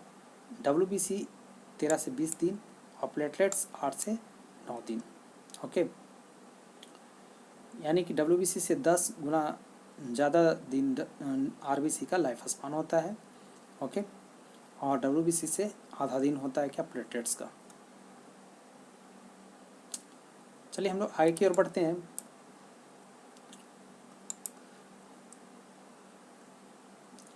आरबीसी का जो शेप होता है बाइकनकेव होता है, इस तरीका का होता है। हम लोग के सेल्स में न्यूक्लियस नहीं पाया जाता है, बाइकनकेव होता है। हम लोग मैमेलियन, ह्यूमन और लामा में आपको नहीं पाए जाते हैं, सभी में आरबीसी में न्यूक्लियस पाए जाते हैं। डब्ल्यूबीसी के 5 पार्ट्स होते हैं, न्यूट्रोफिल्स, लिम्फोसाइट, मोनोसाइट, यूसिनोफिल्स और बैसोफिल्स। न्यूट्रोफिल्स, यूसिनोफिल्स और बैसोफिल्स जो होते हैं ग्रेनुलोसाइट कहलाते हैं, जबकि मोनोसाइट और लिम्फोसाइट एक ग्रेनुलोसाइट कहलाते हैं। ओके, तो न्यूट्रोफिल्स जो है इसमें जो होगा न्यूक्लियस का अमाउंट जो है 3 होगा। ओके, और प्रत्येक एक दूसरे से आपको जुड़े होंगे, तो ये न्यूट्रोफिल्स हुआ। इस तरीके से ईओसिनोफिल्स में जो इसका जो अमाउंट होगा न्यूक्लियस का 2 होगा, और बैसोफिल्स में सिंगल होगा। आपको इसमें साइटोप्लाज्म में ग्रेन्यूल्स पाए जाएंगे, न्यूट्रोफिल्स में भी, ईओसिनोफिल्स में भी और बैसोफिल्स में भी। जबकि लिम्फोसाइट जो है डैट इज ग्रेन्यूल नहीं पाया जाएगा, आपको साइटोप्लाज्म वाले हिस्से में ग्रेन्यूल पाया नहीं जाएगा। मोनोसाइट में भी साइटोप्लाज्म वाले हिस्से में ग्रेन्यूल्स पाया नहीं जाएगा। लिम्फोसाइट आपको ओवल होगा, जबकि मोनोसाइट इरेगुलर लाइक सेल्स होगा।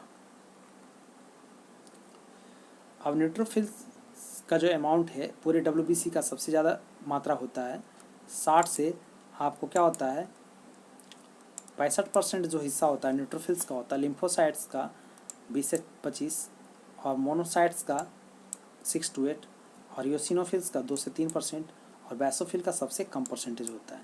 हम लोग इसका जो अमाउंट है ट्रिक के अनुकूल हम लोग याद कर सकते हैं, never let monkey eat banana. Okay, इस तरीके से हम लोग पढ़ सकते हैं। Never, N for never, L for let, M for monkey, E for eat, B for banana. जब हम लोग पढ़ेंगे तो N for neutrophils, L for lymphocyte, M for monocyte, E for eosinophils, B for basophils, हम लोग लिखते चलेंगे। Okay, अब हम लोग को जो देखनी है कि जैसे सीरम एल्बुमिन, सीरम ग्लोबुलिन और क्लॉटिंग प्रोटीन भी पाए जाते हैं प्लाज्मा में। ओके, तो सीरम एल्बुमिन ऑस्मो रेगुलेशन करने में मदद करता है। सीरम ग्लोबुलिन इम्यूनोग्लोबिन में मदद करता है, इम्यूनिटी में प्रोवाइड करता है। आपको इम्यूनोग्लोबिन हम लोग एंटीबॉडी को कहा जाता है। ओके, क्लॉटिंग प्रोटीन्स के रूप में फाइब्रिनोजेन और प्रोथ्रोम्बिन पाई जाती है। WBC का अगर फंक्शन देखते हैं तो बैसोफिल्स जो होते हैं एलर्जिक रिएक्शंस में मदद करते हैं। एलर्जी रिएक्शंस जो होते हैं तो वहाँ पर बैसोफिल्स जो उत्तरदायी होते हैं, मदद नहीं करते हैं। बैसोफिल्स के कारण एलर्जिक रिएक्शंस होते हैं। तो पैरासाइट्स हो या तो बैक्टीरिया हो, उसके प्रति क्या करते हैं, ये डिफेंड करते हैं और अपने बॉडी से बाहर निकालते हैं दो तरीका का केमिकल्स, उसको हिपैरिन और हिस्टामिन कहते हैं। और हिपैरिन क्या करता है आप तो जानते ही हो, तो ये ब्लड थिनिंग सब्सटेंस है ना। हिपैरिन एंटीकोगुलेंट है। लिम्फोसाइट्स, मोनोसाइट्स, लिम्फोसाइट्स जो है आपको एंटीबॉडी बनाता है। ये बैक्टीरिया, वायरस, जितने भी पैथोजेंस होते हैं उससे बचने के लिए आपको क्या करता है, एंटीबॉडी बनाने में मदद करता है, लड़ता है। ग्रेनुलोसाइट्स जितने होते हैं, मोनोसाइट्स, ग्रेनुलोसाइट्स यानी कि न्यूट्रोफिल, यूसिनी, बैसोफिल, निब जिसको कहते हैं ना, तो ये मल्टीलोब न्यूक्लियस होते हैं, है ना। ये इन्फ्लेमेटरी रिस्पॉन्स करते हैं, यानी कि शरीर में जहाँ भी फैल जाता है, हमारा शरीर फूल जाता है ना, इन्फ्लेमेशन में मदद करते हैं। मोनोसाइट्स क्या करता है, बैक्टीरिया, वायरस, जितने भी फंजाई ये सब होते हैं उससे लड़ते हैं। ओके, हमारे इम्यूनिटी को बढ़ाने में मदद करते हैं। ये बोन मैरो में इसका निर्माण होता है। Okay, they are released into our blood and tissue, ये हमारे ब्लड और टिश्यू में, into our blood and tissue, blood और टिश्यू में आते हैं। When certain germs enter the body, they quickly rush to the site for attack. कोई भी आपको जितने जर्म्स होगा तो उस पर अटैक करते हैं, तो सीधा है कि पैथोजन से लड़ने में मदद करता है मोनोसाइट्स और लिम्फोसाइट्स यानी कि ग्रेनुलोसाइट्स। चलिए लिम्फ की अगर बात करते हैं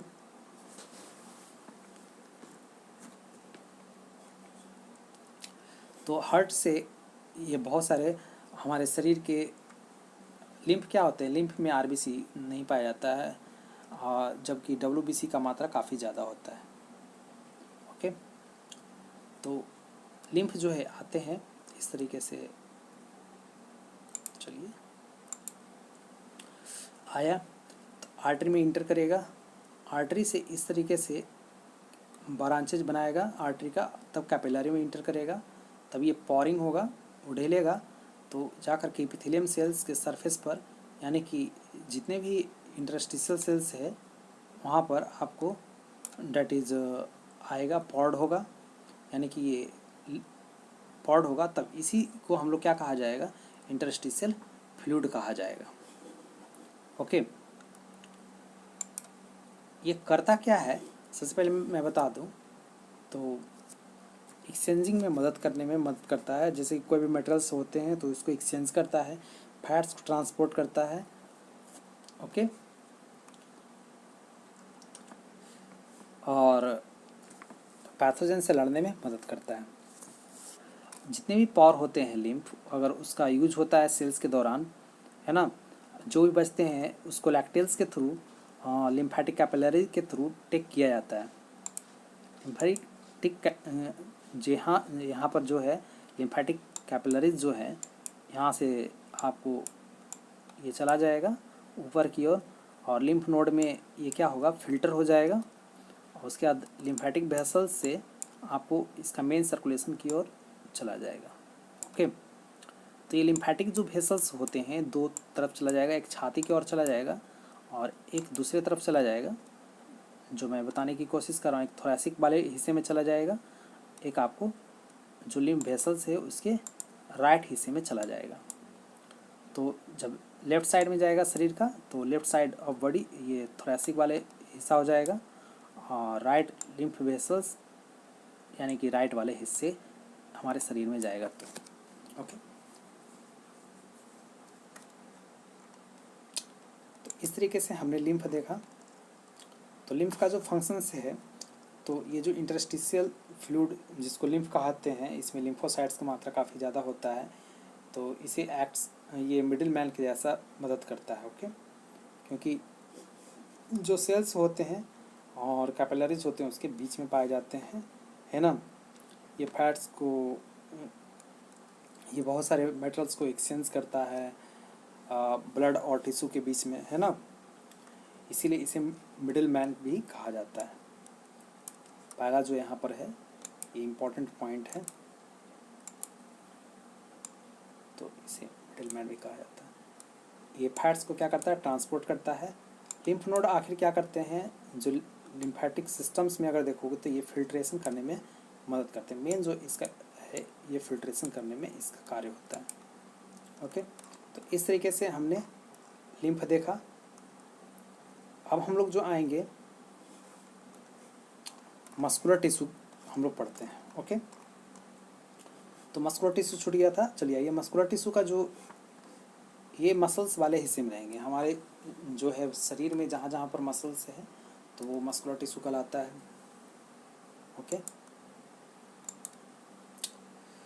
तो मस्कुलर टिश्यू जो है इसका जो ऑरिजिन जो होता है डेट इज ऑरिजिन जो होता है मेसोडर्मल होता है ना। 3 तरीके के सेल्स हैं, एक स्केलेटल मसल्स, एक विसरल मसल्स, एक कार्डियक मसल्स। स्केलेटल मसल्स जो देख रहे हैं यहाँ पर इस तरीके से इसका डायग्राम है ना। न्यूक्लियस देख लिए इस तरीके से पैरेलली अरेंज होते हैं, है ना, बहुत सारे, यानी कि मल्टी न्यूक्लिएट है। जबकि आपको जो विसरल मसल्स होते हैं यानी कि स्मूथ मसल्स होते हैं, विसरल को स्मूथ मसल्स भी कहा जाता है, न्यूक्लियस बीचों बीच में होते हैं। जबकि स्केलेटन में देखो लैटरल है ना, साइड वाले हिस्से में, और सिंगल होते हैं। क्या होते हैं, सिंगल होते हैं। जबकि आपको कार्डियक मसल्स में देखें तो ये इंटरकैलेटेड डिस्क है। ओके, जो आपको कम्युनिकेशन करने में मदद करते हैं, ये आपको ब्रांच्ड होते हैं। चलिए आइए, स्केलेटन मसल्स जो होते हैं स्केलेटन से एसोसिएटेड होते हैं, यानी कि उनसे जुड़े होते हैं, है ना। तो ये वॉलंटरी एक्शंस रिप्रेजेंट करते हैं, स्ट्रेटेड होते हैं, धागे के जैसे होते हैं। देखिए ये धागे के जैसे होते हैं, है ना। तो ये इच्छा के अनुकूल वर्क करते हैं, इसलिए ये वॉलंटरी कहा जाता है। हमारे बिल हमारे अकॉर्डिंग वर्क करते हैं। ओके, विसरल मसल्स में देखिए तो ये हमारे बहुत सारे जो स्मूथ ऑर्गन्स होते हैं, रिप्रोडक्टिव सिस्टम्स जो होते हैं, रिप्रोडक्टिव सिस्टम्स अगर देखा जाए तो वैसे वाले हिस्से में जो होते हैं जनरली विसरल मसल्स पाए जाते हैं। ये धागे के समान नहीं होते हैं, इसीलिए इसे नॉन स्ट्रिप्टेड कहा जाता है, या तो नॉन स्ट्रिप्टेड स्मूथ मसल्स भी कही जाती है। ये जो होते हैं इसका जो फंक्शंस है ये हमारे बिल के अकॉर्डिंग वर्क नहीं करता है ना। तो बिल के अकॉर्डिंग जब वर्क नहीं करता है तो उसे इनवॉलेंट्री मसल्स भी कहा जाता है। इसका डायग्राम तो आपने देखा ही है ना। अब कार्डियक मसल्स है, कार्डियक मसल्स जो है आपको हार्ट के बॉल पे पाए जाते हैं, है ना, हार्ट के बाल वाले हिस्से में, हार्ट के लेयर वाले हिस्से में पाए जाते हैं। तो ये जो होते हैं आपको इसका जो स्ट्रक्चर जो होता है ये धागेदार होते हैं, लेकिन ये भी इनवॉलेंट्री होता है, हमारे अनुकूल वर्क नहीं करता है। हाँ, एक बात है, कार्डियक मसल्स जो होते हैं आपके हमारे 24 घंटा में 24 घंटा में प्रत्येक समय वर्क करते रहते हैं, यानी कि दिन रात हमारे पूरे लाइफ स्पान में ये जो है मसल्स जो है कभी भी रुकता नहीं है, थकता नहीं है ना, अनटायर्डली वर्क करते रहता है। ब्रेन भी सो जाता है लेकिन ये मसल्स वर्क करते रहते हैं। तो इस तरीके से हमने पढ़ा। अब जो है मसल्स का जो कॉन्ट्रैक्टेड यूनिट जो है किसको कहा जाता है, सार्कोमियर को कहा जाता है। सार्कोमियर मसल्स होता है ना, मरमिस मॉलिक्यूल होता है। चलिए अब हम लोग जो देखते हैं कंपैरिजन देखिए स्मूथ स्केलेटल और कार्डिक मसल्स में। तो स्मूथ मसल्स जो होते हैं नॉन स्ट्रेटेड होते हैं, जबकि स्केलेटल स्ट्रेटेड होते हैं, धागेदार होते हैं। स्केलेटल और कार्डिक दोनों स्ट्रेटेड होते हैं।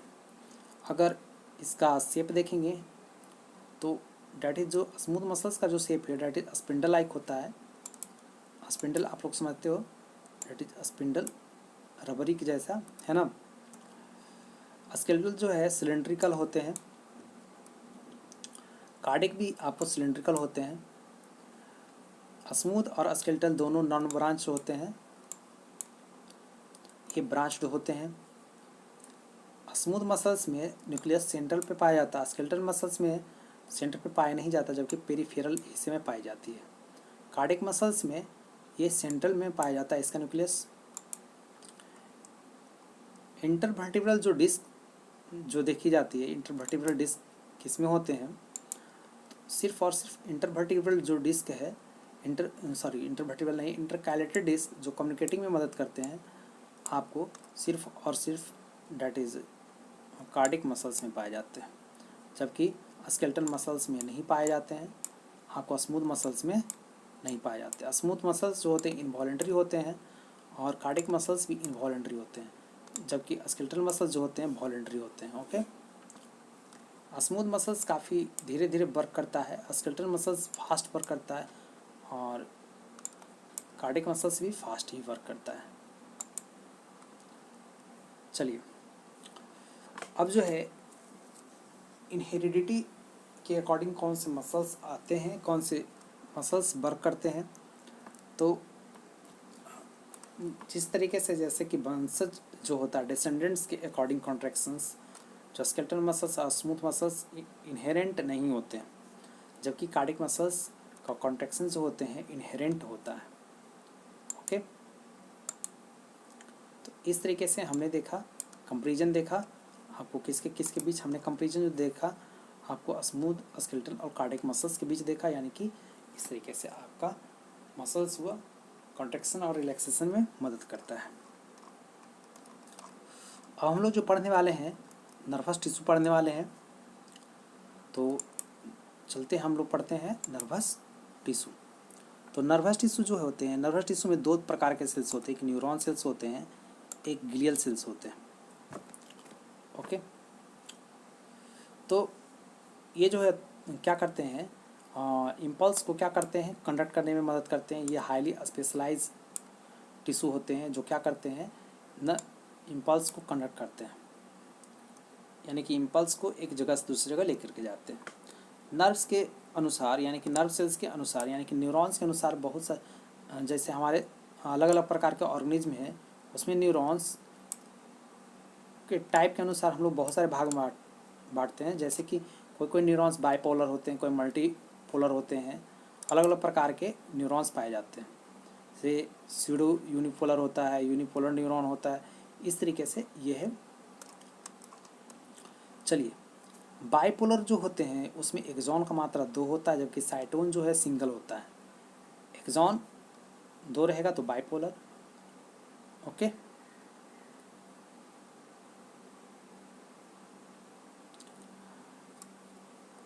साइटोन्स जाने का रास्ता 2 है तो बाइपोलर।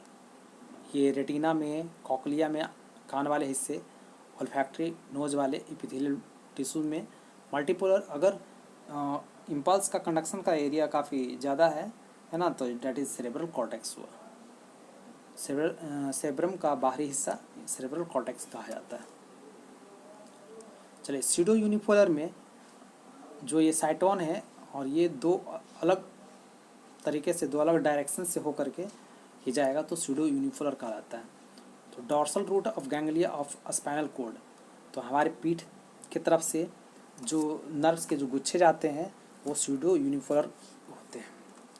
यूनिपोलर न्यूरॉन में सिर्फ एक साइटोन और सिर्फ एक एक्सॉन होते हैं। ये जो आपको अर्ली एम्ब्रियोनिक लाइफ में देखी जाती है। ओके, यानी कि एम्ब्रियो में ये ज़्यादातर यूनिपोलर न्यूरॉन देखने को मिलते हैं। अब देखना है कि सेंसरी न्यूरॉन और मोटर न्यूरॉन किसे कहते हैं। जब साइटोन से जब कोई रिस्पॉन्स जो है आगे की ओर बढ़ता है एक्सॉन, साइटोन से एक्सॉन की ओर, तो उसे सेंसरी न्यूरॉन, और एक्सॉन की ओर जाता है बहुत सारे इस तरीके से नर्व्स, जब सेंट्रल नर्वस सिस्टम की ओर जाता है एक ब्रेन स्पाइनल कॉर्ड के पास जाता है तो उसे सेंसरी न्यूरॉन कहते हैं। जब सीएनए से जब कोई भी आपको इम्पल्स जो किधर मसल्स के पास आती है यानी कि इफेक्टर के पास आती है, तब उसे उस प्रकार के न्यूरॉन जो लाने में मदद करता है उसे मोटर न्यूरॉन या मोटर नर्व्स भी कहा जाता है। ग्लियल सेल्स क्या होते हैं? जो न्यूरॉन सेल्स को न्यूट्रिशन प्रोवाइड करता है उसे ग्लियल सेल्स कहा जाता है। इसमें जो सेल्स होते हैं जैसे माइक्रोग्लियल, ये क्या करता है, फैगोसाइट में मदद करता है। आपको मैंने बताया था कि नर्वस सिस्टम पूरा का पूरा एक्टोडर्मल होता है, लेकिन इसमें माइक्रोग्लिया जो होता है मेसोडर्मल ऑरिजिन का होता है। ओके,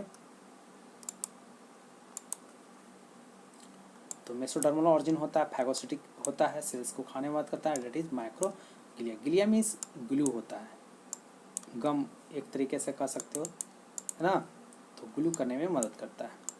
तो ग्लियल सेल्स को न्यूरोग्लिया कहा जाता है। आस्ट्रो मतलब स्टार होता है, तो इसलिए ये इसका जो शेप होगा डेट इज कैसा होगा, स्टार लाइक होगा। ओके, इसका शेप जो होगा स्टार लाइक होगा। तो ये ब्लड वेसल्स को पकड़े रखता है आस्ट्रोग्लिया और न्यूरॉन्स को। तो न्यूरॉन और ब्लड वेसल्स को होल्ड करने में एक साथ में पकड़े रखने में मदद करता है आस्ट्रोग्लिया। ब्लड वेसल्स और किसको, न्यूरॉन्स को, दोनों को पकड़ता है। एक होता है ओलिगोडेंड्रोग्लिया। तो ओलिगोडेंड्रोग्लिया क्या होते हैं, तो ये क्या करते हैं, माइलिन जो शीथ होता है, जैसे माइलिन शीथ क्या होता है, तो ये जो एक्सॉन है तो एक्सॉन पर एक प्रकार का लेयर होता है, तो ये जो लेयर होता है ये आपका माइलिन शीथ कहलाता है। ओके, तो अगर माइलिन शीथ पाई जाती है तो माइलिनेटेड कहलाती है, अगर नहीं पाई जाती है तो नॉन माइलिनेटेड कहलाती है। इस प्रकार के सेल्स को स्वान सेल्स के नाम से जानते हैं। ओके, नेक्स्ट एक होता है आपका इपेंडाइमल सेल्स, तो उसके बाद ख़त्म हो जाएगा, है ना। चलिए आइए इपेंडाइमल सेल्स के बारे में हम लोग जानते हैं। इपेंडाइमल सेल्स जो होते हैं, इपेंडाइमल सेल्स को इपेंडाइमा भी कहा जाता है, यानी कि इपेंडाइमा जो होते हैं बहुत सारे प्रकार के इपेंडाइमल सेल्स से बने होते हैं, जिसे इपेंडाइमोसाइट्स के भी नाम से जानी जाती है। ओके, इसमें जो सेल्स होते हैं उसे क्या कहा जाता है, इपेंडाइमोसाइट्स कहा जाता है। तो ये एक प्रकार का क्या होता है, ग्लियल सेल्स होता है। तो इसमें क्या भरे पड़े होते हैं, सेरेब्रोस्पाइनल फ्लूइड जो होते हैं भरे पड़े रहते हैं। तो ब्रेन के वेंट्रिकल वाले हिस्से में होता है और central canal of the spinal cord वाले में होते हैं। These are nervous tissue cells with the ciliated simple columnar. तो ciliated simple columnar epithelium tissue पाए जाते हैं यहाँ पर, है ना। दैट इज इपेंडाइमल सेल्स में ये पाए जाते हैं। इसका जो शेप है, शेप जो होता है सिंपल कॉलमनर लाइक होता है। अगर देखा जाए तो ये म्यूकोजल एपिथेलियल सेल्स के ऐसा भी एक्ट करते हैं, वर्क करते हैं, है ना। तो इस तरीके से इपेंडाइमल सेल्स ये था, है ना। तो इस तरीके से हमने देखा स्पाइनल कॉर्ड का जो सेंट्रल कैनाल होते हैं, और ये क्या करता है, जो ब्रेन का जो वेंट्रिकल वाले हिस्से होते हैं उस पर जो सेरेब्रल स्पाइनल फ्लूइड भरा होता है वहाँ पर जो सेल्स होते हैं इपेंडाइमल सेल्स होते हैं। तो इस तरीके से हमने देखा, आपको एनिमल टिश्यू देखा, एनिमल टिश्यू का टाइप्स हमने देखा, उसका ऑरिजिन देखा, फंक्शंस देखा, लोकेशन देखा, हमने पढ़ा, है ना। जो हमारे चैनल को सब्सक्राइब नहीं किए कृपया करके सब्सक्राइब कर दें। तो अगले भाग में मिलते हैं, धन्यवाद।